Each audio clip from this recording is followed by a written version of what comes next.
Bonjour à toutes et à tous, l'actualité régionale en images et en 8 minutes, nouvelle édition préparée par l'ensemble de la rédaction aujourd'hui lundi 4 décembre. Vous le savez, on démarre d'abord ce flash par vos prévisions météo avec un temps en couvert mais pas de pluie de prévu aujourd'hui. Le brouillard ce matin a bien mis du temps à se dissiper, quelques éclaircies possibles en milieu de journée près des côtes, ailleurs surtout dans la métropole lilloise les nuages auront nettement le dessus toute la journée.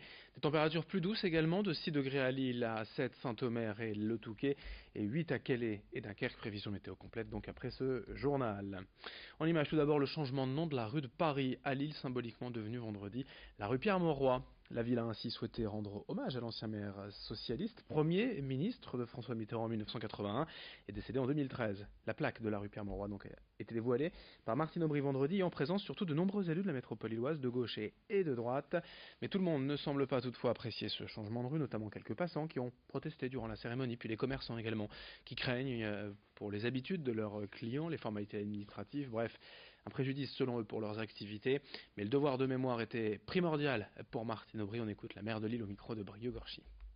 Il nous paraissait évident que Pierre Mauroy, qui a été un extraordinaire maire de Lille, qui a été d'ailleurs au début de sa renaissance, puisse avoir une rue. Il avait exprimé d'ailleurs le souhait, et son épouse me l'avait rappelé, que ce soit la rue de Paris, qui était pour lui un lien entre la mairie et le cœur de la ville. Et donc c'était évidemment un choix qui était tout à fait normal.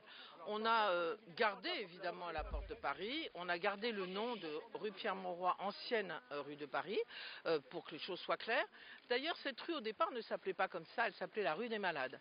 Et puis peu à peu, quand la porte de Paris a été érigée, c'est rentré dans l'histoire, disons. Alors je pense que c'est un vrai devoir de mémoire vis-à-vis de Pierre Mauroy. Évidemment, on va aider les riverains, les commerçants, et ça ne leur coûtera rien. Dans cette édition également, d'autres images. Vendredi, près de Lille, d'une grève des salariés de Castorama au siège de l'entreprise à Templemar, dans l'agglomération lilloise. Ils étaient plusieurs dizaines réunis malgré le froid à l'appel des syndicats pour protester contre la délocalisation annoncée d'une partie des services administratifs en Pologne d'ici 2 ans. Au total, près de 750 licenciements seraient envisagés. Il concernerait aussi bien le siège social que les magasins Castorama et Brico Dépôt en France et dans la région. Brieux-Gorchy s'est rendu sur place vendredi matin pour recueillir la réaction d'un délégué syndical de Castorama. On écoute Jean-Michel Fruy. On estime que la direction du groupe en Angleterre a pris cette décision. Elle est même passée directement par les salariés sans passer par les instances représentatives du personnel.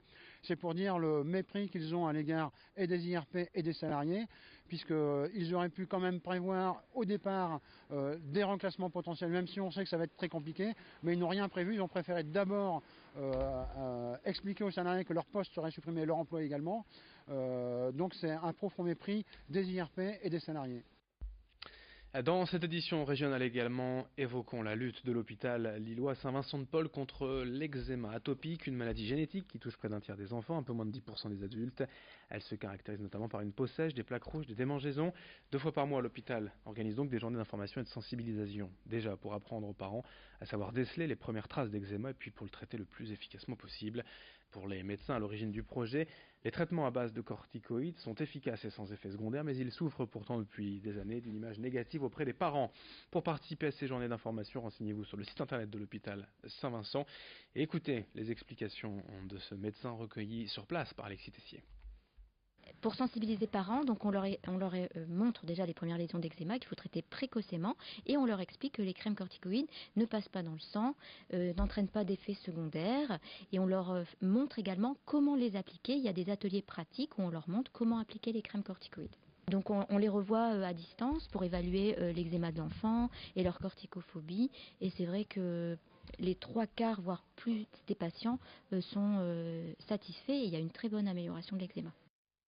Au chapitre santé, toujours une avancée majeure dans la lutte contre les AVC, l'accident vasculaire cérébral. Les équipes du professeur Montagny à Lille ont en effet découvert que certains moments de la journée avaient une incidence sur la gravité de l'AVC. En clair, les accidents survenus le matin sont plus sévères et donc plus dangereux. Évidemment, sans doute, on ne choisit pas l'heure à laquelle on fait un AVC, mais l'intérêt de cette recherche, publiée d'ailleurs dans une revue scientifique de renommée mondiale, c'est d'adapter les horaires d'opération des patients à risque afin d'éviter les complications, ce qui pourrait en fait amener le monde médical à revoir entièrement l'emploi du temps des opérations cardiaques pour limiter les risques.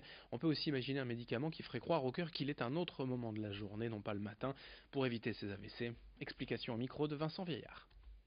L'explication qu'on apporte, c'est l'interaction avec des gènes qu'on appelle les gènes de l'horloge, qui sont les gènes impliqués dans toute la petite mécanique qui rythme notre biologie sur 24 heures. Ce sont ces gènes et la découverte de ces gènes qui ont été mis à l'honneur il y a quelques semaines avec la remise du prix Nobel de médecine de 2017, il y a quelques semaines. Et donc ces gènes impactent tout le fonctionnement du cœur et impactent notamment tous les mécanismes qui sont liés au dommage du cœur, donc dommage que le cœur peut subir au cours d'un infarctus du myocarde, au cours également d'une chirurgie cardiaque, bien sûr dans une moindre mesure, mais on est sur les mêmes processus. Et dans ce journal régional également quelques images de la belle parade de Noël de Calais hier, un événement immanquable pour tous les enfants des environs. Au menu de ce défilé, des chars illuminés, des costumes, des danseurs, des lutins. Père Noël bien évidemment, mais aussi des acrobates, des jouets animés, des orchestres, de la musique, bref 12 chars en tout, 3 nouveautés. Tout était réuni pour vivre pleinement la féerie de Noël avant l'heure et comme souvent il y avait du monde pour profiter du spectacle, ce malgré une petite pluie qui n'a pas découragé les parents d'emmener leurs enfants. Des images signées Louis Caillé et on vous en propose pour finir ce journal un extrait.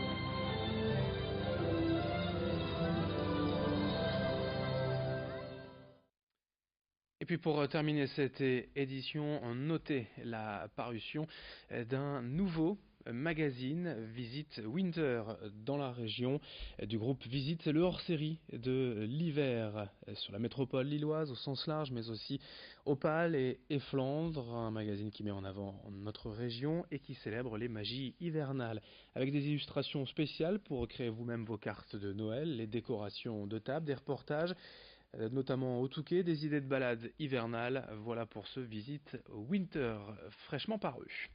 Fin de ce journal dans un instant, à suivre vos prévisions météo. L'info continue dans un instant.